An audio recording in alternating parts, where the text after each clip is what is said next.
fellas. Thank you to other form of discussion. This is Cleme Karuga, our very own discussion that we usually carry out each and every day regarding Africa, regarding politics, regarding sociology, regarding matters to do with also anthropology, of course, archaeology, and also things to do with part of life that affect us as Africans, also as a global people, the world. Those people watching us from the European countries, also part of Africa, Kenya, Uganda, Mali, Ghana, Burkina Faso. This is another form, another opportunity for us to talk about the issues here and there that have been affecting us, the issues that have been arising each and every day.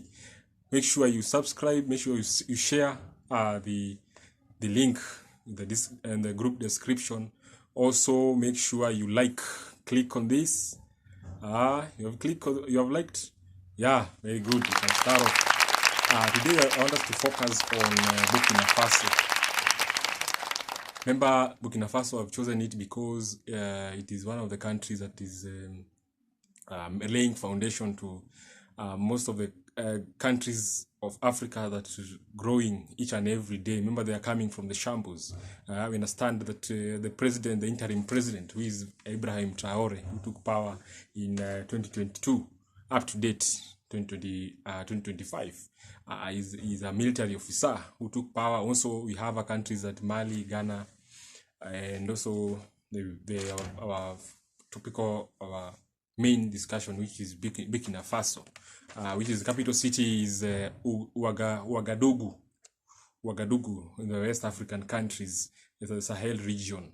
So the West African region of Africa. So today I want us to ask ourselves this question: is Africa or us as people, are we ready to eradicate poverty in the midst of us?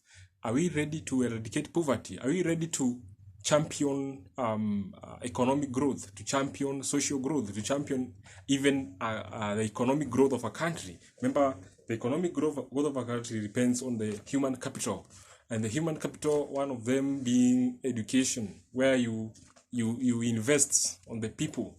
Remember, a country, once it wants to get out or expatriate itself from the shambles of poverty, it must invest it must mainly purpose its investment and channel it to the people of that country. So this Burkina Faso is one of the countries that is really rapidly growing, which according to 2024 reports, it had a GDP of 23.25 US billion dollars in 2024. That is the GDP of Burkina Faso. So it is a fast-growing country. It's a fast-growing country. So we ask ourselves this other question: are we lying to ourselves as Africans? Are we lying to ourselves, even those people who are in the diaspora, Africans in the diaspora? Are we lying to ourselves? Are we really investing? Are we really investing on us, ourselves, so that we change the situation in our homes? Are we really to make this change tangible? So those are the questions that we're asking ourselves. And we've seen governments in Africa, which even in the overseas, even in the other European countries, which have been trying to solve issues, solve the problems that are affecting these people in these countries. So in 7th May 2024, we had Ibrahim Traore, the interim president of Burkina Faso, who came up with a plan of, he purchased 400 tractors, 239 motorcycles to farmers, so that farmers will move around, 710 motor pumps. Remember, these pumps were to be able to help the farmers in these countries. So it means that he realized that for you or for us as Burkinabe people, for us to come up from poverty. Remember, the poverty rate of that country was very high, and they are trying to solve it. For us to come out from that hole, from that cocoon of poverty, we must invest in agriculture. Also, Ibrahim Traore, he heavily bought heavy duty tractors to boot agriculture. Remember, agriculture is the backbone of most of the African countries, the backbone of the economy of this most of African countries. Remember, if agriculture fails, then it means that it leads to food security is going to be affected. Remember, the food security is for countries very, very key. Without food, then it means that in the market, people are not going to produce, even in terms of birth rates.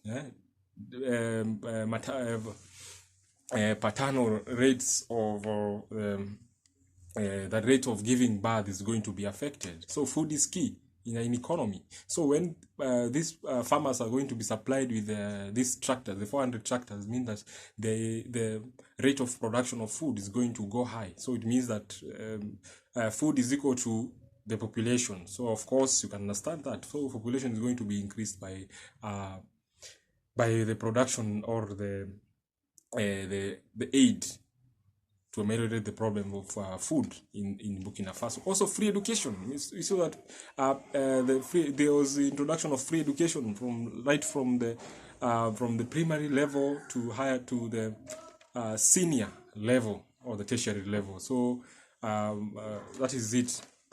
Whereby a child is going to school and school fees is not a problem, food is there, so means that the economy of that country is going to grow. Even in Kenya, we had the late President Kibaki, who introduced the 844 or the free education. The free education was with him, so he's the one who introduced it. So it means that most of the people were able to get a free education, and most of them were able to get skills that they are used up to date. So that is key. Also, government was able to introduce hospitals. Hospitals are constructed, the modern hospitals, whereby we have cancer treatment, where we have x-rays and the rest. Also, there was 78 billion CFA francs, which was introduced to enhance agricultural productivity. You see, this president, Ibrahim Traore, was able to invest highly in agriculture, where he brought that amount of money, CFA franc. Remember, these three countries, most of these West African countries, they use CFA francs. So in terms of dollars, in Kenya they use Kenya shillings. In Tanzania they use Tanzania shillings. So this is it. So it means that investing in agricultural inputs and in agricultural investment means that you're going to improve the economy. Even according to the manifesto, which was drafted by the president of Kenya, President William Samoei Ruto. So the same idea was now introduced or were done in Burkina Faso, and they are highly producing things in that country. So this is a clarion call for these modern governments and the government are trying to